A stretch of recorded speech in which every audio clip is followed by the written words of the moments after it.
Nothing like a match with no finish to end up Monday Night Raw.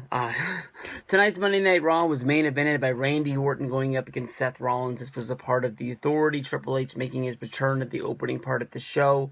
Basically, he said that everyone in the Fatal 4-Way was going to have a match tonight in order to get ready for Payback.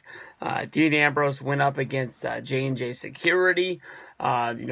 Kane had a match against Roman Reigns, and then of course Seth Rollins would go up in the main event against Randy Orton. This was a very, very good match, a WrestleMania 31 rematch, just so close to being after the show, and it was a great match. It was really, really good, and then all of a sudden, out of the middle of nowhere, it was back and forth. Randy Orton got a real big upswing in the match, and from there, J&J Security hit the ring for the disqualification just to piss people off before the show actually went down. J&J Security was in the ring. Randy Orton started to uprise onto them out of the middle of nowhere, started to fight back, and then was knocked out by Seth Rollins. Seth Rollins looked like he was going to take Randy Orton out before the pay-per-view. And then Kane made his way out to ringside, taking forever and a day to walk out all the way to the announce table. Once he got to the announce table, he grabbed a chair and he just stood there and looked at the beating that was taking place with J&J Security and Randy Orton.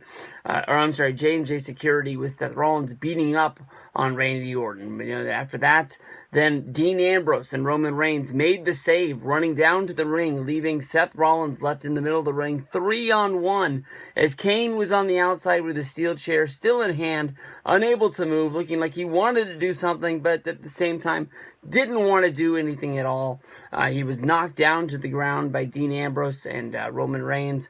All of these guys looking strong in the ring right now. It's pretty weird. I was looking forward to seeing some sort of Dean Ambrose heel turn, but the night ends basically with just Dean Ambrose, Roman Reigns, and Randy Orton just looking at each other, congratulating each other on the win, but they all know that when it comes down to it, these guys are going to have to fight each other. One of these guys has to walk out there as champion. You got three guys that want to be champion, and it's not going to be good. They're scooping him up off the mat right now, and Roman Reigns spears Seth Rollins to hell as Kane just looks on. They keep looking at Kane like, are you going to do anything? There's three of us. We're killing your boy right now.